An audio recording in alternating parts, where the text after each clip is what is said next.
Hello, everybody. Today there's oh, I don't I don't even know what I'm saying today anymore. My time is distorted. Today we have Laia, who's just been data mined. Uh, Again, don't really know why this happens, and Smogate just doesn't announce what Laia does. But in any case, we have her kit, we have a lot of what she does, and we have her artifact. Let's get into it. First and foremost, she is a 117 base speed warrior, which is cool. I guess she's basically, just from what I've kind of seen, very similar to that of like a Lethe. You'll see in a second that we're going to be making a lot of comparisons to Lethe, because unfortunately or fortunately, spoiler alert, this character kind of works as a full defense penetrating, like Dark Corvus-esque character. Now, something to note about this character is that she is limited, and unfortunately, she is HP based. So do with that what you will. But unlike someone like Dark Corvus, where you get like your imprints as 4 stars, this is a character that scales off of HP, but you need self imprints from a quote unquote like a limited source. So let's just read what her kit does really fast. Okay, well, the first is that when her skill 3 is on cooldown, she has a dual attack on S1, which is kind of nice if you think about it. A character like Dark Corvus does, like, obviously have the... What I should really do is just keep it like this. A character like Dark Corvus obviously has access to something like like a provoke on skill 1, and he also has the combat readiness push on skill 2. But ultimately for him... but ultimately for Laia, I should say, having the dual attack is sometimes nice. You still have tempo, and if you have like other characters on the team, I can imagine that someone that has like a 30,000 HP Laia dragging Spectre Tenebria kind of paces up the whole, like inevitable like 1v4 a little bit better. And again, it feels a little bit better to pick someone like Laia, especially if you have other utility or if you have other characters that can still provide value before Laia ends up having to 1v4 everything.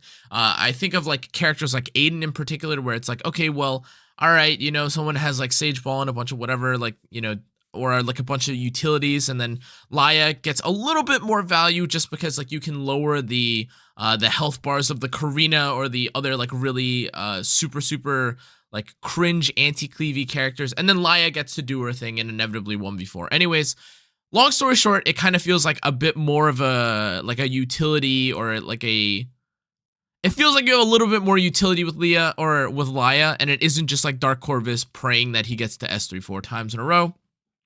The next thing we have is her skill 2, which is that you get to dispel all debuffs from your allies and increase your own combat readiness by 15%. And then it also decreases skill cooldowns. In other words, you give everyone like -1 to their cooldowns, which is really nice. I think at max this is a 25%. Yeah, this is a 25% combat readiness push.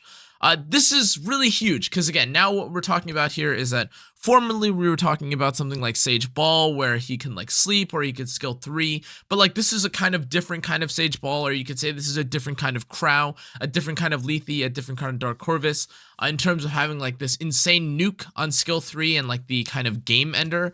But this character now has a lot of utility because you have like your skill 1 that's a dual attack, your skill 2 that's a full cleanse, and then you also get to reduce the cooldowns of all your skills by 1 turn. And then finally we have the actual meat of her kit, which is this extra turn and full penetrate. Again, if you've ever seen characters like Crow or Sage Ball or Dark Corvus, whatever you want to compare it to, this is essentially what her skill 3 is.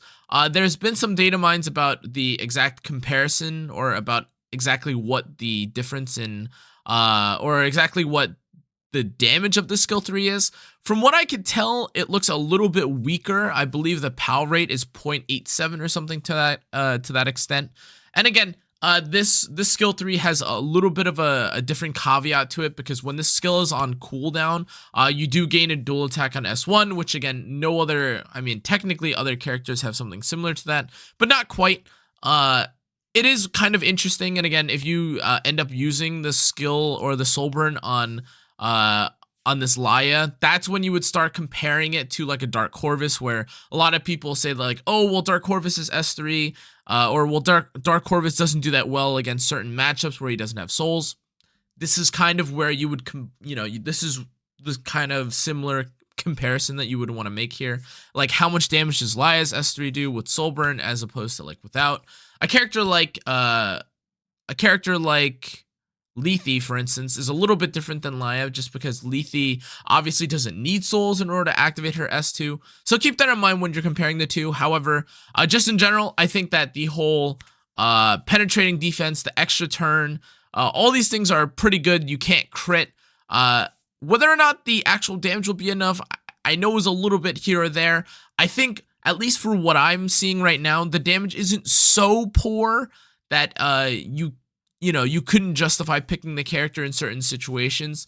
If I had to guess, the character feels like a pseudo or something in between like a designer Lilibit and like a Yolha mixed with the Lethe. Again, like she's maybe a little bit more utility focused and less like solo hard carry focused compared to someone like Dark Corvus or Lethe. But again, she still has a lot of utility to kind of make up for it, which is cool. Great. I like that. And then finally we have her artifact. Yeah, and here's the rates, by the way, right? So the POW rate, I guess it's 0.1. I apologize. I think it's no, sorry. Here it is. So the POW rate is 1 on skill 3 with the soul burn. This doesn't seem right, but okay, in any case, we can wait and see exactly like how much damage it does, or once the calculator comes out. Regardless though, I'm unsure if this specifically is going to be what people fixate on, as opposed to having the reduced cooldown and then obviously having the dual attack. This will probably also be really useful, especially if you guys are still struggling against characters like Cannaaaa, because obviously now this is a character that basically like 1v1s the Cannaaaa, or in theory should 1v1 the Cannaaaa. And then finally, we have the artifact, which I think is really, really interesting, because what it says is that for warriors, it is a 10% increase to health, and then you have a 100% chance at the start of your turn to reduce debuff durations on the caster by 1 turn, and it can only be activated once every 3 turns. So this is really interesting because, again, this is essentially like Prayer of Solitude, which is Lethe's artifact, but now with a twist. Now, instead of needing the damage or having the extra damage from an extra attack or whatever, now what you have is a Crimson Seed-esque or reminiscent of a Crimson Seed-esque artifact that not only gives you HP but allows you to throw away any debuffs that are on you once every 3 turns when you take your turn. Now, again, I don't think anyone needs to be reminded of how impactful Crimson Seed was back in the day. And this is a little bit different, to be clear, but I don't know if this artifact is going to like expose itself or show itself. However, as it stands right now, you need this artifact to be maxed, which is really insane to have this artifact max proc, or have the max chance for this to proc. But randomly taking your turn and then boop, like a bunch of debuffs, stuns, death breaks, whatever you want to, whatever you want to deal with, kind of getting cleansed is really big. But again, you have the caveat of this literally being a limited artifact, so keep that in mind. But I think this is probably going to be a really good artifact, especially for people that want to surprise people. I can think of someone like, I don't know, maybe like a Rimuru or something that surprises you when you stun them with Air Wall and then boop, like they get cleansed and then they're able to use just skill 3. Apoc Ravi probably could also use this, in all honesty, because she was already, using Prayer of Solitude, or she was already kind of suffering without being able to use Crimson Seed.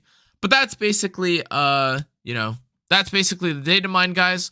Long story short, I think Laia is really, really interesting. Whether or not she'll be super OP or anything like that, honestly, guys, I don't know. But I really like her artifact. I really like her kit. It is really interesting to kind of, I guess, have like another Lethe-esque or like a health scaler, but this time with a bit of a twist and having scaling. But yeah, that's going to be it for this video though, guys. If you enjoyed, make sure to like, comment, turn on the notification bell, subscribe. Let me know what you think about Laia, or Laia. I apologize. I keep saying her name wrong. I think that she's a really interesting character. I think she's probably going to be decent at the very minimum. But yeah. Anyways, guys, make sure to check out the rest of my socials. I stream on YouTube and Twitch, as you guys know. Check out Discord, YouTube, TikTok, Twitter. Twitch, etc. I'll see you guys all in the next one though. Hope you enjoyed this video again. Adios.